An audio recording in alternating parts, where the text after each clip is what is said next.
It's interesting. They're kind of like us in this sense. They've played good defense the first quarter of games. When you think about it, their opponents have scored no points. We've done the same. They're kind of slow offensively getting started. They've only scored 7 points in 2 games in the first quarter. We've only scored 6. But there's some similarities there when you kind of look at them play. They get operating and going. They do a nice job defensively. They're big and physical. They run to the football. Well-coordinated group. Offensively, quarterback does a nice job with the RPO game. They have some talented receivers. They can run the ball. They throw the ball, and they run and catch. Have some big tight ends as well. Have 3 big tight ends that are part of the passing game. So they're a well-rounded football team. They seem, toward the end of the games, they've given up some plays, but they've been very, very consistent as a defense for the most part. And offensively, the quarterback has enough wiggle room where if you let him get on the edge, he can run some. Those are nice deep ball. They're very experienced on defense. They played together for a while. You can tell that they're very experienced that way. So this will be a good football game. Be a good football game for us coming off a tough loss and now having to play these guys. It's gonna wake us up when you watch the tape. Questions?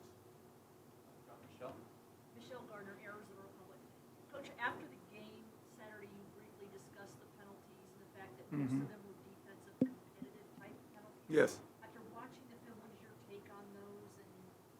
Well, you always feel like maybe one of them or 2 of them, maybe not so much, right? But I thought the guys in an environment like that, playing a lot of man-to-man coverage on some pretty talented players. I mean, you're gonna get a couple fouls like that. That's the nature of it when you play man-to-man. You know that you're gonna get them. They're pushing, we're shoving, they're pushing. It goes back and forth. I mean, it just does. It's just football, and you see it at any level when you play tight coverage like that. So you can live with some of those. The problem is that there were some of the fouls were at the wrong time. Wasn't intentional, but at the wrong time where you either stalled a drive out on offense, the ones we had, or defensively kept a drive alive. And you can't give a team like we just played second chances. Their offense is good. I said the defense wore out, and you could just kind of tell. They played 84 plays, counting the penalties, 93. Well, if you play that many plays, you're going to give up a couple plays against a good offense. And they had a good offense. And to play that many snaps, you're just asking for trouble. Now, you got to get off the field. I mean, that's part of it, too. You have to get off the field. You can't allow them first downs. But when you give them that many plays, they're a good enough offense, they're going to make some plays on it. Chris Carlin, Clinical Source. Herm, just wanted to revisit the third downs.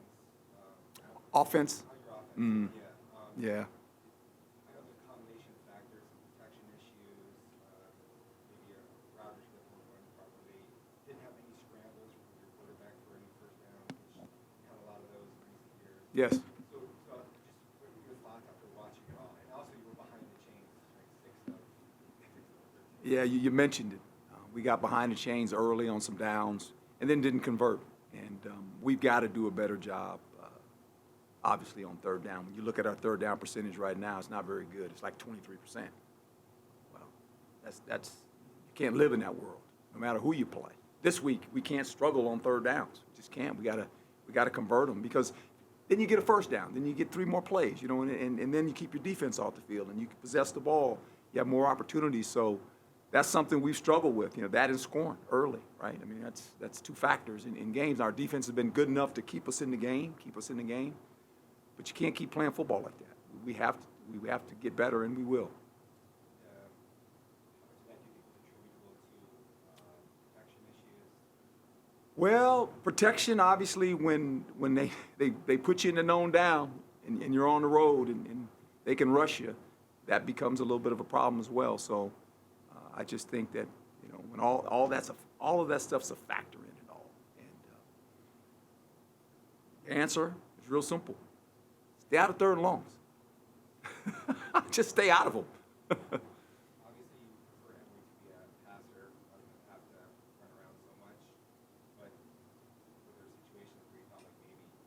I'm never going to second guess the quarterback. I don't do that. I just think that, quarterbacks like Emory, they have instincts, and he's a guy that wants to sit in the pocket. He'll sit in there, and just try to wait it out sometimes. So I just think that every game presents a different problem or result, and you can always say, well, I wish he'd have ran more. Well, okay, but then all of a sudden you don't sit in the pocket, and then you leave, and things come open. So there's this fine line. I think the more he plays and the more he understands our offense and the people in the offense, where if it breaks down and some receiver has to come out of his route and do something for him, I think that's a part of it too.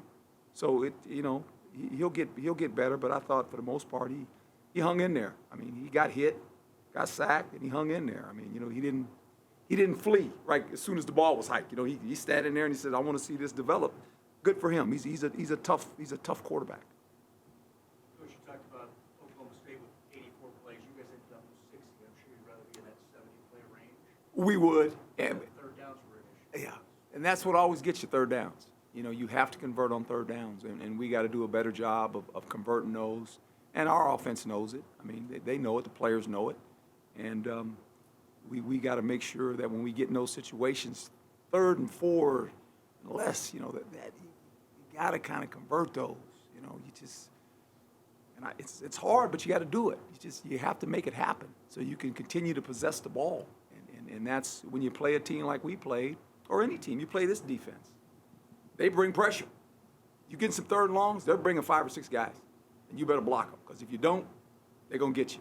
And so you want to stay out of it, and they do a nice job of sometimes showing pressure and then backing out of there, right? So they play the cat and mouse game with their defense. So, we have to convert 3rd downs. There's no doubt about that. How did you like the run-pass balance? 37 rushes, 28 passes. Well, I think, obviously, going into a game like that, you don't want to try to drop back and throw. You want to kind of get it. The first half was kind of okay, and then score in the 3rd quarter. Now you got a feel of the game, right? Because you didn't want it to get away from us too fast. And I've told you guys this before. I know most people say, well, you don't want to throw passes. I just want to win. And if I have to throw 50 passes in a game and they say, well, that's what you got to do to win this game, then we'll throw 50 passes. But I just think you also got to understand who you're facing. What's the opponent like, right? They kind of have something to do with it too. And you start going 3 and outs, right? And you keep putting that offense on the field, eventually they're going to get you. And they're good enough to do that. And 80-something plays is too much for any defense. You don't want to do. I think last year, I think it was last year, or somebody we played. I remember we almost played 100 plays, played 95 plays, and I'm like, you can't do that. Was it SC? Yeah. I mean, you can't do that. That's just, you get opportunity, but you can't give them 90 opportunities, right? So you got to get off the field, and that defense, you have to get off the field. That's a little bit on you too. Coach Michael Caratino, Sideline Yes, Sports. sir. You talk about, obviously the defense was able to get some turnovers, but usually in the season, the growth of, offense and defense, but focusing on the defense from week 1 to week 2. I know you just said the opportunities, but what did you like from the defense, and how did you feel they grew in this game? Well, I thought for the most part, you're playing a challenging offense like that to be able to withstand it in the first quarter and a half of the onslaught of what it looks like of playing a quarterback that's very mobile, that can make some plays with his legs and can extend some plays. And then they've got some talented receivers. To play in a game like that and to keep it where it was early in that game, it gave us a chance. And that's what we said. We had to withstand the first 10 minutes of it, right, of all of that. And I thought offensively we were okay. We didn't turn the ball over. We moved it, got on the board. Wish we could have scored a touchdown, but that wasn't the result.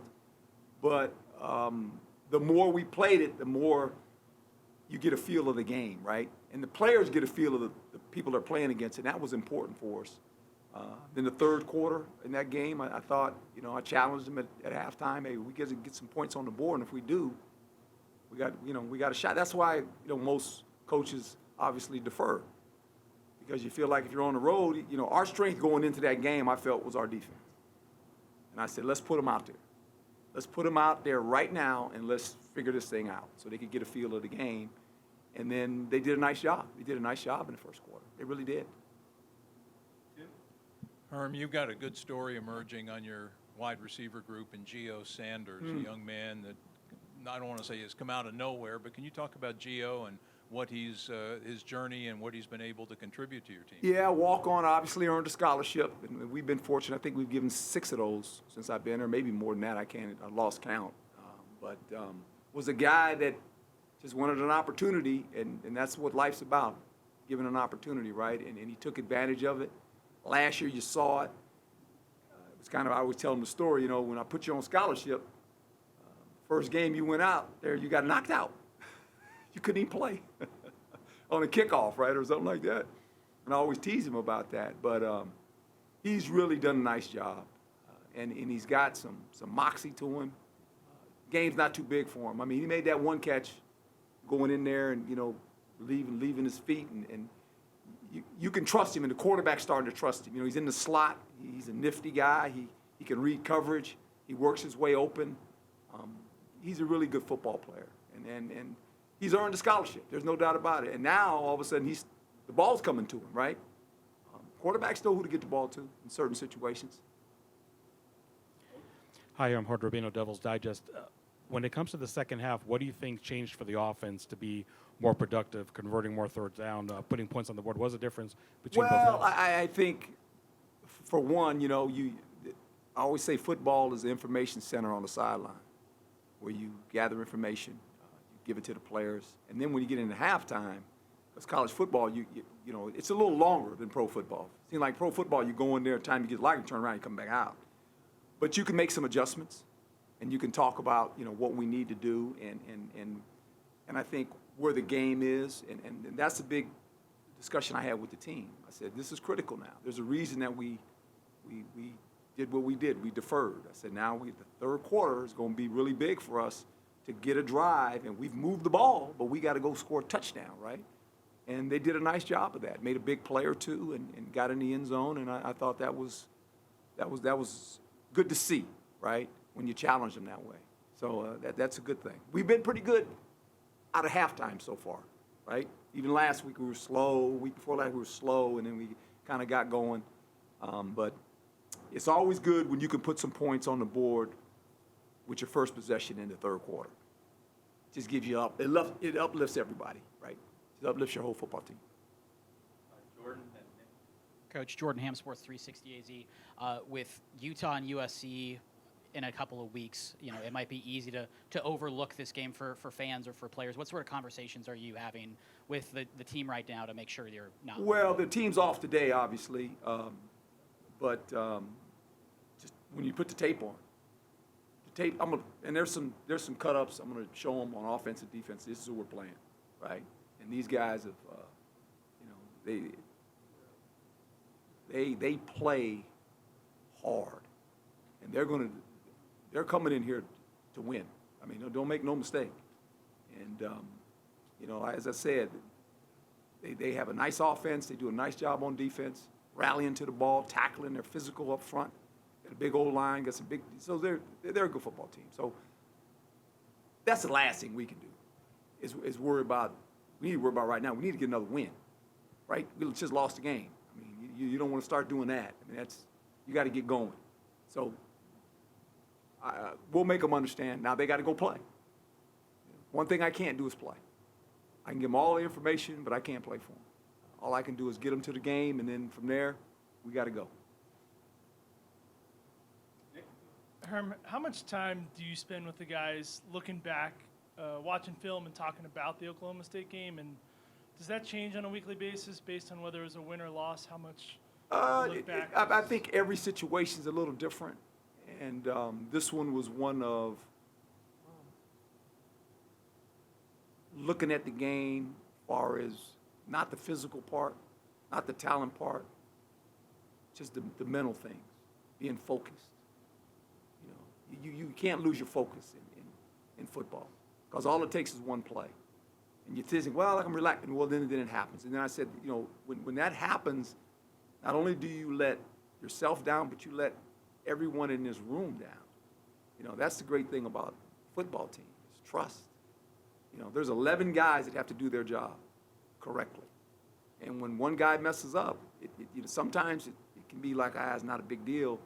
But most of the time, it is a big deal. And you can't allow that to happen. And that's what we kind of talked about after the game. Like, when the game was played, when you watch yourself on tape, look how much of that was us. Some of that was us.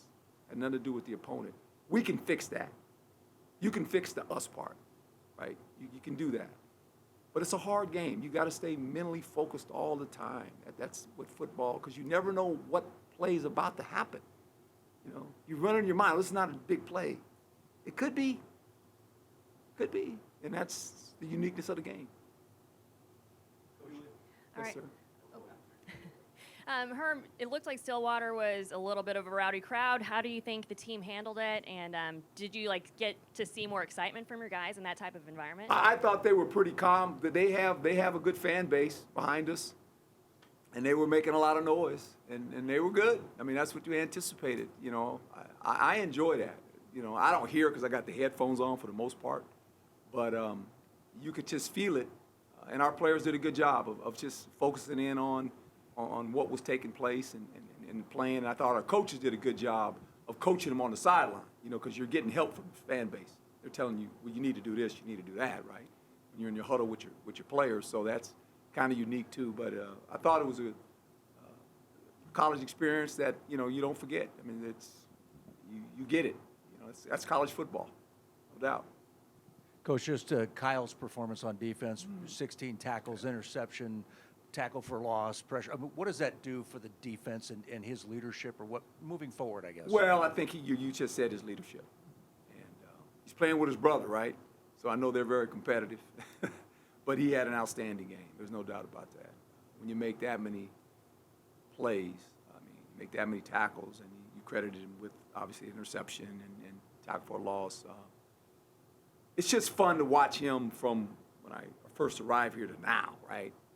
Person he's become, the leader he's become, you know, and he's willing to go out there and he'll say things, you know, when I don't have to say it, I can just tell him, some of the other leaders say, you need to go handle this. You got it, coach. Go handle it. And you always feel good when you have players like that in your locker room. And then when they play good, you just wish we would have won, because he probably would have got some award or something, right? If you win a game like that, he's probably Pac-12 player maybe of the week, right? And that's a shame, you know, but for him, probably the most important thing for him is that, you know, yeah, I did all that, coach, but we didn't win. We went down there to try to win a football game. Can you address maybe how you guys came out of the game from an injury Yeah, standpoint, and also your take on a guy like a Jordan that was hurt that came back and played? Yeah, he played about, you know, we played so many plays. I want to say he played almost 30 snaps. He did a nice job of really rotating there with DJ, and we needed him because they opened it up some. He's a nickel guy. Sometimes I had to go in there a dime. But for not playing and, you know, and going out there and playing that many snaps, that's always hard to get in football condition. He did a nice job, but that's what you anticipate. He's a smart player. As far as the injury front, I think for the most part we're okay. You know, we got a couple guys back, and knock on wood that nothing happens between today and tomorrow when I go to, you know, when I go out here. And I haven't talked to Jerry yet, and I don't want to say anything because I did that a week ago and ended up giving you guys some not correct information. I'll say that instead of it. So I'll leave that alone. But right now, we look okay.